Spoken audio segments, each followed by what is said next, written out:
Why is pH so important to us?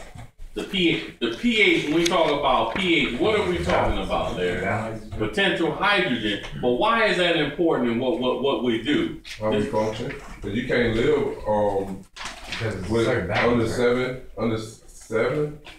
Your body cannot function under 7. But we're talking about hair in particular. Why is that important in what we do?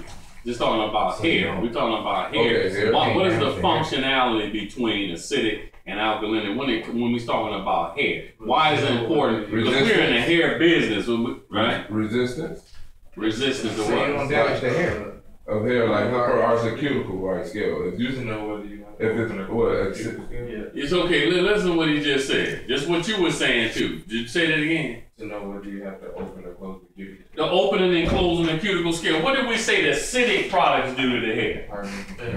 Harden and constrict. So if we know what the pH. If we know what the pH is of a product, why are we doing what we're doing?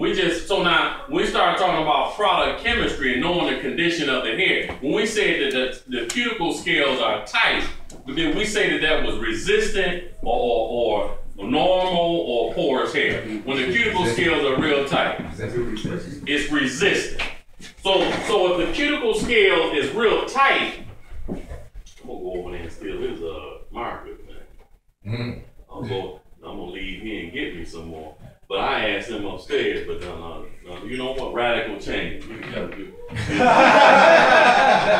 That's what I'm talking about, radical change. You know. My thing is do what's required, remain a slave. Do more than what's required and set yourself free, man. So if the cuticle scales is real tight, then we said that was resistant hair. So then we do a strand test and we grab some hair and pull down. We do not get any tug. Then what do we say that the hair is what? Porous. No. Resistant? It's resistant now. But if I pull it, if I go the opposite direction like the scales on a fish, then guess what? In order to scale the fish, you have to go the opposite direction. Because the fish will slide right out. The scale on the hair is the same way. So now if the cuticle scales are real tight, it's kind of confusing, but we're going to get it right now. If the cuticle scales are real tight, we said that would be resistant hair. Resistant, why? Because the cuticle scales protect what? The cortex.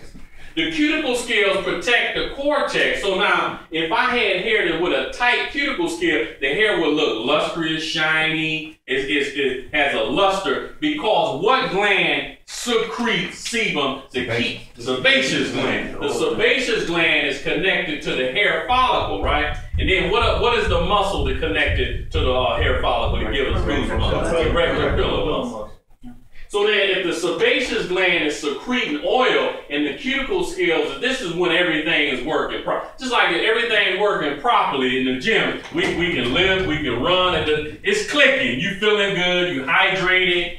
It don't matter what the temperature's like outside. If you hydrated and you condition your body, you can work out all day in the hot weather. When people say, oh man, it's too hot to work out. Well, if you condition yourself, if you know the condition of what the hair is in, then what I put on the hair be based on the condition of the hair and skin, I can correct the problem that folks had went out and had a kitchen tissue or someone in the bathroom kitchen tissues, and they did hair with a box product. I have to know what the condition of the hair is. When we go to the doctor and we change doctors, what do the new doctor ask? I need to look at your record.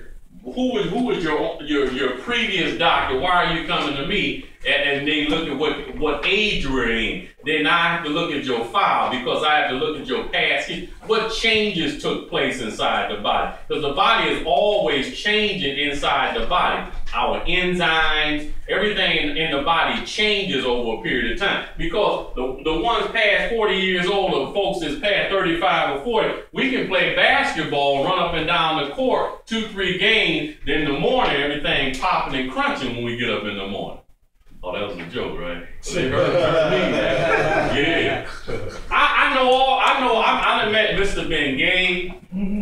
I know Tom, Mr. Tom. I to all them brothers now, man. You work?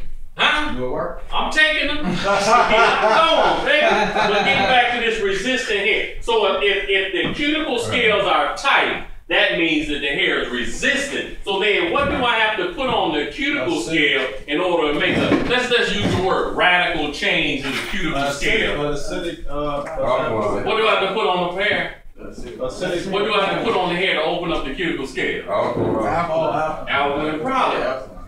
I have to put an alkaline product because what? Alkaline products do what? Softens and swells the hair. Softens and swells the hair. So what does the acidic It restricts and hardens the hair. Oh, okay. Yeah. So that would be for more a different strand of hair with like a more. I know courses are regular, but what is it, the other one? So if the hair has been chemically treated, then I know the hair, if the hair has been colored or chemically treated, it left the cuticle scales open now. Yeah. So now I have to use either acidic product, a shampoo, a conditioner, and then we use different conditioners as fillers to fill those spaces. To correct, just like if I get cut and it's not a cut where it doesn't require stitches, normally I put something on it and then what? Close it up with a bandage.